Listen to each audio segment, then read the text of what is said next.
তুমি কতবার বলেছ আমি আর পারছি না। এই দোয়ার উত্তর আসবে কবে?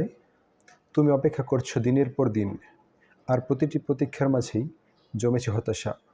তবু হৃদয়ের গভীর থেকে একটা কণ্ঠ ফিসফিস করে, তুমি জানো না আল্লাহ কি প্রস্তুত করছেন। আল্লাহ যখন দেন তার দেওয়া হয় অপূর্ব, তার দেরি হয় হিকমত দিয়ে, আর সময় হয় রহমতের ঘড়িতে মেপে দেওয়া।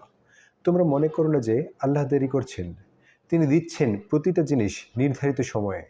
সূরা ইব্রাহিম আয়াত 42। তুমি হয়তো আজ বলছো আমার দোয়া কবুল হয় না। আসলে কবুল হয়, কিন্তু কবুল হয় তোমার জন্য শ্রেষ্ঠ সময়ে আর শ্রেষ্ঠ রূপে।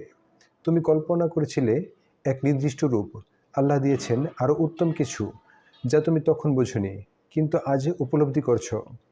রাসূল সাল্লাল্লাহু আলাইহি ওয়াসাল্লাম বলেন, আল্লাহ যখন কোনো দোয়া কবুল করে না, তিনি সেই দোয়ার চেয়ে ভালো কিছু দিয়ে থাকেন, বা এর মাধ্যমে বিপদ সরিয়ে দেন। তিরমিজি হাদিস 3573। তুমি কখনো কি ভেবে দেখেছ, যা তুমি অনেক আগেই চেয়েছিলে তা পেলে হয়তো তুমি প্রস্তুত ছিলে না। তুমি যখন প্রস্তুত হয়ে গেলে আল্লাহ তখনই দিয়েছেন, কারণ তিনি তোমার তাড়াহুড়া নয়, তোমার পরিপক্কতা দেখেন। আর প্রত্যেক জিনিস আমি দিয়েছি পরিমাপে।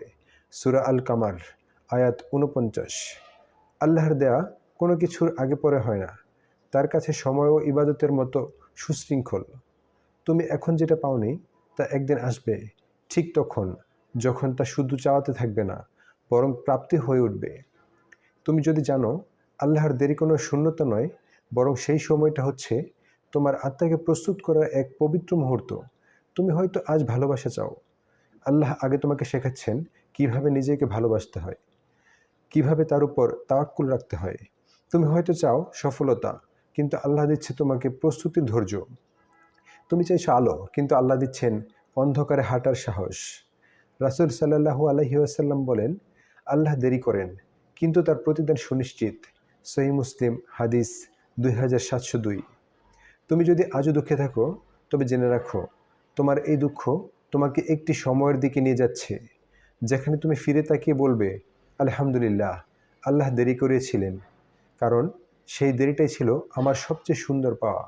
তুমি হয়তো মনে করো যা পাচ্ছ না তা আর কোনো দিন আসবে না। তুমি দোয়া করছো বহুদিন ধরে, তবু আকাশ নীরব। তুমি কাঁদছ, তবু কেউ ফিরছে না। তুমি থেমে গেছো, তবু প্রতিদান অনুপস্থিত। কিন্তু জানো কি, এই দেরির মাঝেই লুকিয়ে আছে তোমার গড়ার সময়, তোমার প্রস্তুতির সময়। আল্লাহ কাকে কখন কি দেবেন তিনি ভালো করে জানেন। সূরা আয়াত 27। আল্লাহ যখন দেরি করেন তখন তিনি তার